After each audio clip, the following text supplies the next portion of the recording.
नमस्कार, आपके साथ मैं दीपक यादव लेकर हाजिर हूं सुपरफास्ट बुलेटिन खबर चालीसा, जहां एक जगह आपको मिलती हैं दिन भर की सारी खास खबरें फटाफट। कारोबार राजनीति के साथ बुलेटिन के दूसरे हिस्से में होंगी तमाम राज्यों की बड़ी खबरें, स्पोर्ट्स एंटरटेनमेंट के साथ ग्लोबल खबरों का हाल। तो शुरू करते हैं आज की खबर चालीसा और सबसे पहले कारोबार से जुड़ी खबरें।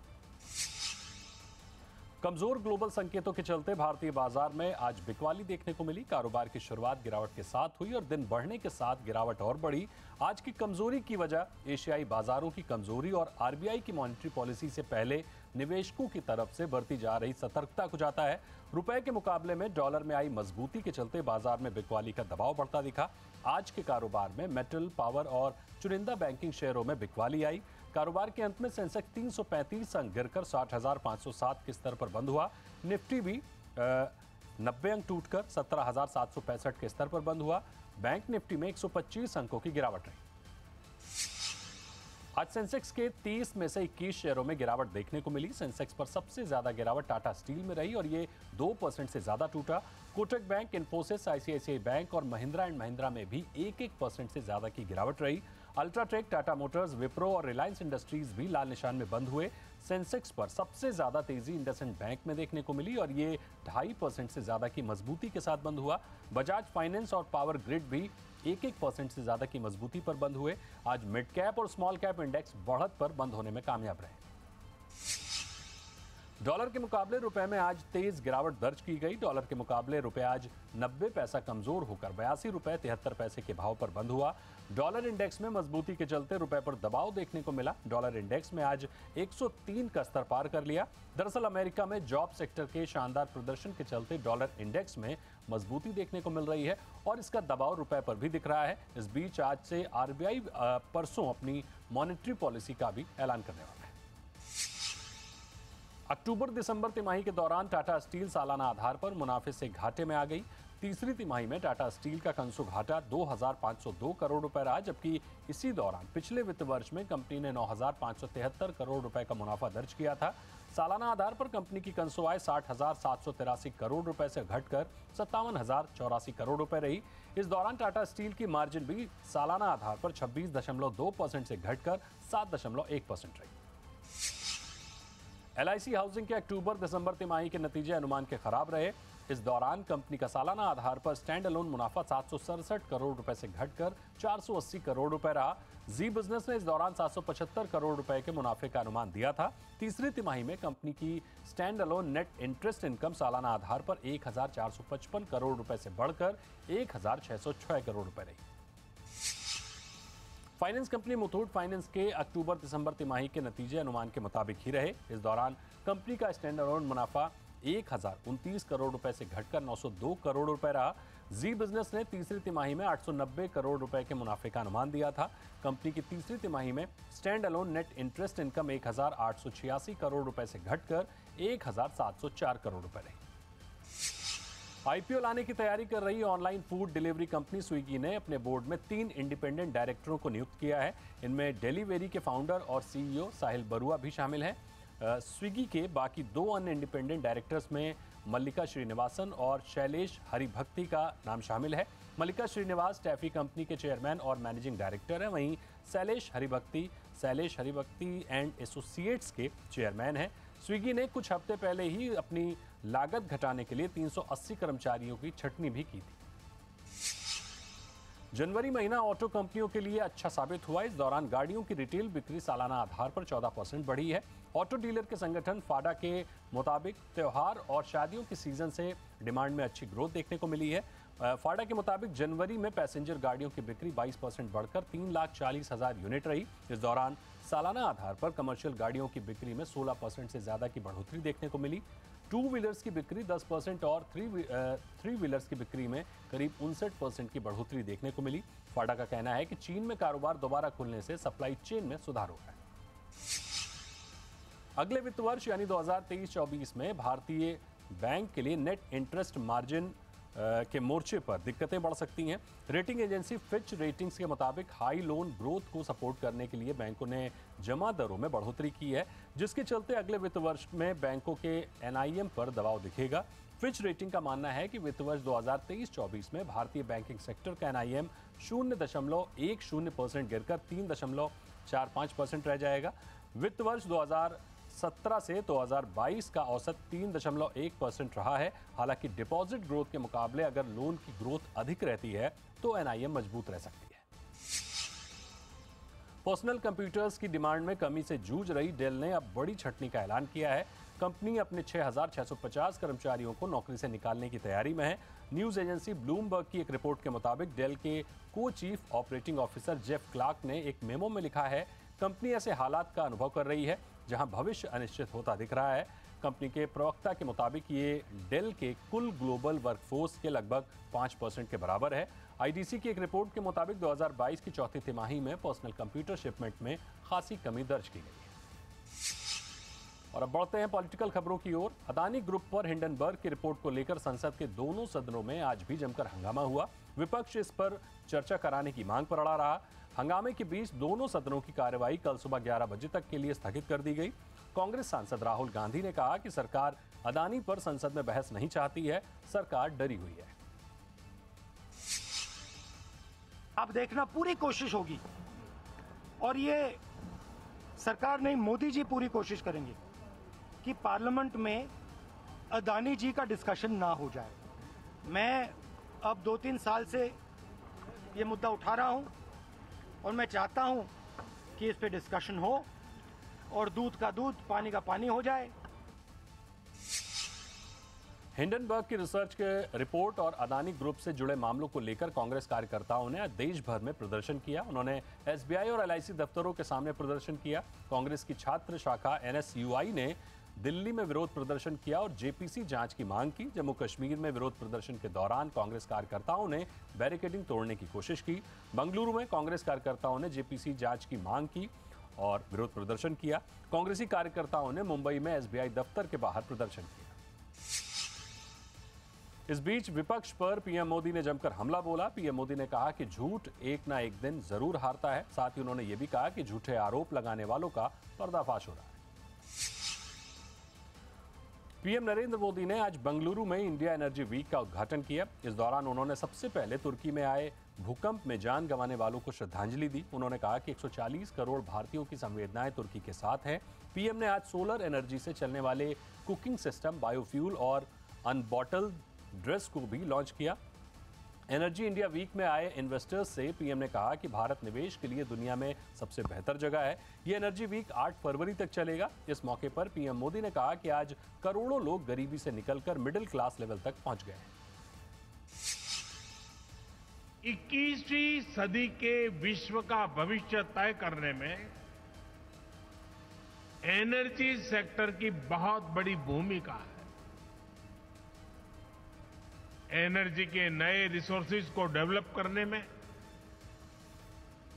एनर्जी ट्रांजिशन में आज भारत विश्व के सबसे मजबूत आवाजों में से एक है। आज करोड़ों लोग गरीबी से निकलकर मिडिल क्लास के स्तर तक पहुंच रहे हैं।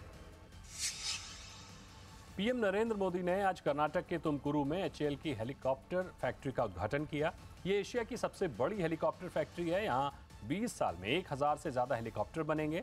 इस मौके पर रक्षा मंत्री राजनाथ सिंह और राज्य के मुख्यमंत्री बसवराज बोम्मई भी मौजूद रहे। पीएम ने लाइट यूटिलिटी हेलीकॉप्टर का अनावरण भी किया। इस मौके पर रक्षा मंत्री ने कहा कि आने वाले समय में भारत भूमि विश्व के लिए डिफेंस मैन्युफैक्चरिंग का केंद्र होगी। इसकी शुरुआत हो चुकी है। आज का ये समारोह इसका एक बड़ा प्रमाण है। उन्होंने कहा कि ये रक्षा क्षेत्र में भारत की आत्मनिर्भरता की यात्रा में एक मील का पत्थर है। स्वदेश निर्मित लाइट कॉम्बैक्ट एयरक्राफ्ट को नेवी के पायलटों ने आज विमान वाहक पोत आईएनएस विक्रांत पर उतारा। नौसेना ने इसे ऐतिहासिक रूप से मील का पत्थर बताया। नौसेना ने कहा कि उसके पायलटों ने इसकी लैंडिंग की। भारतीय नौसेना के बयान में कहा गया कि ये लैंडिंग स्वदेशी लड़ाकू विमान वाहक के डिजाइन, विकास, निर्माण और संचालन की भारत की क्षमता को प्रदर्शित करती है।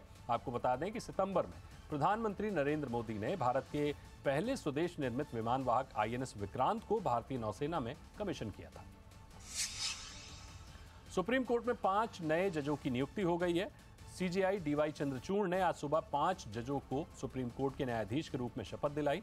एससी के नए जज के रूप में शपथ लेने वाले 3 chief justice Pankaj Mittal, justice Sanjay Karol और जस्टिस पीवी संजय कुमार हैं। इसके अलावा 2 जस्टिस एहसानुद्दीन अमानुल्लाह, जस्टिस मनोज मिश्रा का नाम भी है। 5 जजों की शपथ ग्रहण के साथ ही सुप्रीम कोर्ट में अब जजों की संख्या 32 हो गई है। आपको बता दें कि 4 फरवरी को केंद्र ने 5 जजों की नियुक्ति को मंजूरी दी थी। दिल्ली में मेयर चुनाव तीसरी बार टल गया है। एमसीडी की अध्यक्षता कर रहे सत्य शर्मा ने कहा कि उपराज्यपाल ने जिन 10 मेंबर्स को नॉमिनेट किया था वो वोट डाल सकेंगे। नॉमिनेटेड मेंबर्स को वोट की मंजूरी मिलने के बाद बीजेपी और आप के सदस्यों ने हंगामा शुरू कर दिया। इसके बाद एमसीडी सदन की कार्रवाई स्थगित कर दी गई। इससे पहले 6 और 24 जनवरी को भी चुनाव नहीं हो पाए थे। जानकारी के मुताबिक इस मुद्दे पर आम आदमी पार्टी सुप्रीम कोर्ट जाने की तैयारी कर रही है। उधर केंद्रीय मंत्री मीनाक्षी लेखी ने आरोप लगाया कि आम आदमी पार्टी ने बीजेपी के 9 पार्षदों को पद और पैसे का लालच दिया है। बिहार की राजनीति में मचे घमासान के बीच जेडीयू के राष्ट्रीय अध्यक्ष राजीव रंजन सिंह उर्फ ललन सिंह ने उपेंद्र कुशवाहा को लेकर बड़ा दावा किया है। ललन सिंह ने उपेंद्र कुशवाहा को लेकर कहा कि वो पार्टी में किसी पद पर नहीं है। आपको बता दें कि कुशवाहा ने अभी तक जेडीयू के संसदीय बोर्ड के अध्यक्ष पद से न तो इस्तीफा दिया है और न ही उन्हें हटाए जाने की औपचारिक घोषणा हुई है। इस बीच ललन सिंह के दावे के बाद उन्हें पार्टी से निकाले जाने की अटकलें तेज हो गई हैं। गृहमंत्री अमित शाह ने त्रिपुरा विधानसभा चुनाव प्रचार के दौरान कांग्रेस और कम्युनिस्ट पार्टी पर जमकर हमला बोला। शाह ने कहा कि कम्युनिस्टों के शासनकाल में त्रिपुरा को अंधकार मिला था, लेकिन बीजेपी के राज्य में लोगों को अधिकार दिया। शाह ने लेफ्ट पर निशाना साधते हुए कहा कि राज्य को कम्युनिस्टों की हिंसा से बीजेपी ने बचाया है। अमित शाह ने यह भी कहा कि कांग्रेस को वोट देने का मतलब है कम्युनिस्टों को वोट देना। उन्होंने कहा कि कांग्रेस पार्टी यहां चुनाव नहीं लड़ रही है, इसके पीछे कम्युनिस्ट है। और यहां रुक रहे हैं एक छोटे से ब्रेक के लिए, जल्द हाजिर होंगे। आप बने रहिए जी बिजनेस पर।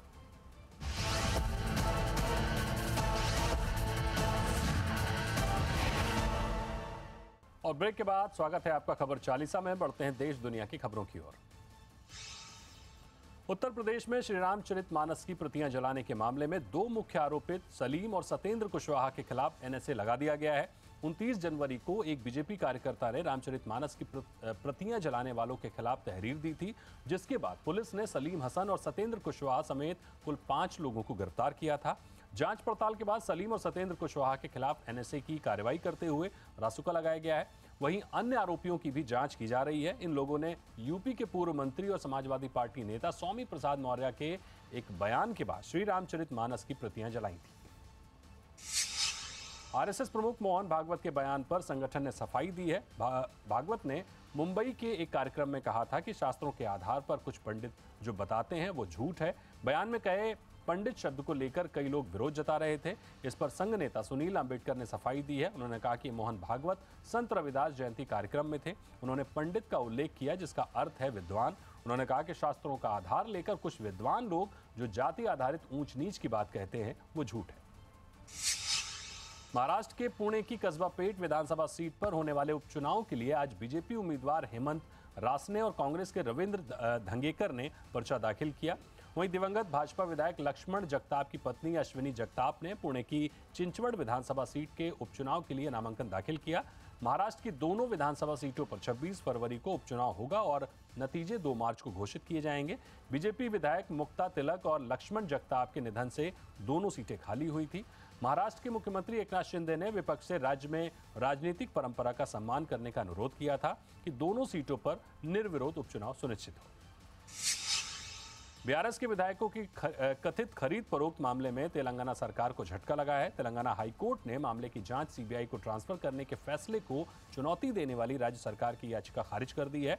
इससे पहले हाईकोर्ट ने राज्य सरकार की ओर से गठित एसआईटी से मामले की जांच सीबीआई को सौंपने का आदेश दिया था। इसके बाद राज्य सरकार ने इस फैसले को खंडपीठ के सामने चुनौती दी थी। तेलंगाना हाईकोर्ट के मुख्य न्यायाधीश उज्ज्वल भुयान की अध्यक्षता वाली खंडपीठ ने एकल पीठ की ओर से पारित आदेश को बरकरार रखा और राज्य सरकार की याचिका को खारिज कर दिया। असम में बाल विवाह से जुड़े मामलों में पुलिस का एक्शन जारी है। विपक्ष के प्रदर्शन के बावजूद राज्य में बाल विवाह के खिलाफ मुहिम जारी है। इस मामले में 3 दिन में कुल 2441 आरोपियों को गिरफ्तार किया गया है।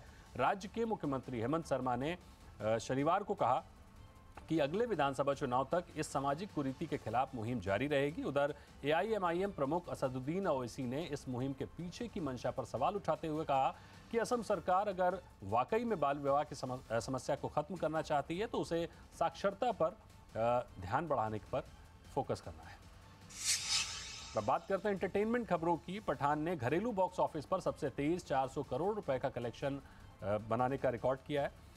फिल्म की ये उपलब्धि सिर्फ 12 दिन में मिली है। इस मामले में पठान ने बाहुबली 2 और KGF 2 के हिंदी वर्जन को पीछे छोड़ दिया है। बाहुबली 2 ने 15 दिन में 400 करोड़ का आंकड़ा छुआ था, वहीं KGF 2 को यहां तक पहुंचने में 23 दिन लगे थे। पठान ने रिलीज के 12वें दिन 27.5 करोड़ का कलेक्शन किया है। इस हिसाब से फिल्म का हिंदी नेट कलेक्शन 414 करोड़ के आंकड़े को पार कर गया है, जबकि वर्ल्ड वाइड कलेक्शन की बात करें तो यह आंकड़ा 832 करोड़ है।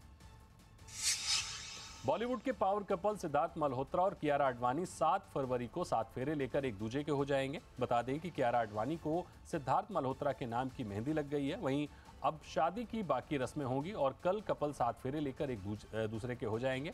कपल की शादी के लिए जैसलमेर का सूर्यगढ़ पैलेस सज धज कर तैयार है। सिद्धार्थ कियारा की शादी के मद्देनजर सुरक्षा के पुख्ता इंतजाम किए गए हैं। सूर्यगढ़ पैलेस को अभेद्य किले में तब्दील कर दिया गया है। 3 सुरक्षा एजेंसियों को मेहमानों की सुरक्षा की जिम्मेदारियां सौंपी गई हैं। काजोल की फिल्म सलाम वेंकी OTT प्लेटफॉर्म पर आने के लिए पूरी तरह तैयार है। फिल्म सलाम वेंकी OTT प्लेटफॉर्म ZEE5 पर 10 फरवरी को रिलीज हो रही है। इस फिल्म में काजोल ने एक ऐसी मां का किरदार निभाया है जिसके बेटे को असाध्य बीमारी है। बेटे के किरदार में विशाल जेठवा ने दमदार एक्टिंग की है। उनका किरदार एक ऐसे बेटे का है जो तमाम मुश्किलों के बावजूद जिंदगी जीना चाहता है। फिल्म में राजीव खंडेलवाल और प्रकाश राज ने भी अहम किरदार निभाया है। स्पेशल 26 और MS Dhoni the untold story जैसे फिल्मों का निर्देशन करने वाले राइटर और डायरेक्टर नीरज पांडे अब एक नई धमाकेदार फिल्म लेकर आ रहे हैं। उनकी इस फिल्म का नाम औरों में कहां दम था है। फिल्म में अजय देवगन और तब्बू अहम रोल में नजर आएंगे। इनके अलावा जिमी शेरगिल भी इस फिल्म का हिस्सा है। फिल्म की शूटिंग शुरू हो चुकी है। पहला चरण मुंबई में शूट हो रहा है। फिल्म RRR के नाटू नाटू गाने को कंपोज करने वाले MS किरावानी ने इस फिल्म को संगीत दिया है। ग्रैमी अवार्ड 2023 के विजेताओं की अनाउंसमेंट हो चुकी है। अमेरिका के लॉस एंजलिस में अवार्ड सेरेमनी रखी गई है, जिसमें दुनिया भर के तमाम गायकों और कंपोजर्स को उनके योगदान के लिए सम्मानित किया गया। अवार्ड सेरेमनी में एक बार फिर भारतीय संगीतकार रिकी केज ने 3रा ग्रैमी अवार्ड जीत लिया। रिकी और उनकी एल्बम डिवाइन टाइट्स ने ग्रैमी अवार्ड जीता है। सोशल मीडिया पर रिकी ने इस बात की जानकारी दी है। अब बात करते हैं स्पोर्ट्स की खबरों की। भारतीय क्रिकेट कंट्रोल बोर्ड BCCI ने पाकिस्तान दौरे पर टीम को भेजने से साफ मना कर दिया है। इसे लेकर विवाद थमने का नाम नहीं ले रहा है। रिपोर्ट्स के मुताबिक एशिया कप की मेजबानी पाकिस्तान से छीननी तय है। इस बीच पाकिस्तान के पूर्व कप्तान जावेद मियांदाद ने बौखलाहट में भारत के खिलाफ विवादित बयान दिए। उन्होंने कहा कि एशिया कप पाकिस्तान में ही होना चाहिए और अगर भारत इसमें भाग नहीं लेता है तो ICC को BCCI के खिलाफ सख्त कार्रवाई करना चाहिए। मियांदाद ने तो यहां तक कह दिया कि भारत को ICC से बाहर का रास्ता दिखाया जाना चाहिए। भारतीय क्रिकेट टीम 9 फरवरी को ऑस्ट्रेलिया के खिलाफ 4 टेस्ट मैचों की सीरीज खेलेगी। पहला मुकाबला नागपुर में खेला जाएगा। टीम इंडिया की नजर ऑस्ट्रेलिया के खिलाफ लगातार चौथी सीरीज जीतने की होगी।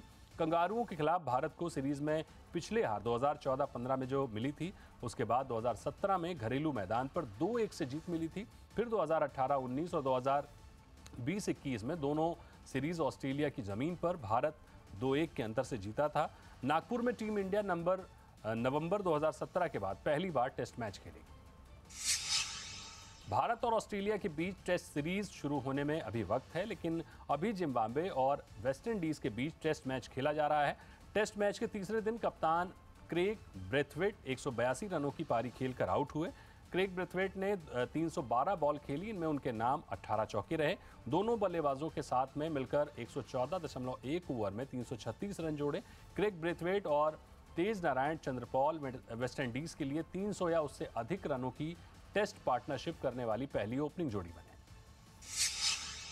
ऑस्ट्रेलिया के खिलाफ 4 टेस्ट मैचों की बॉर्डर गवास्कर सीरीज में भारतीय टीम के बल्लेबाज ऋषभ पंत हिस्सा नहीं ले पाएंगे, जिसे लेकर ऑस्ट्रेलिया के पूर्व दिग्गज इयान चैपल ने बड़ा बयान दिया। उन्होंने कहा कि इस सीरीज में भारतीय टीम को ऋषभ पंत की कमी खलेगी।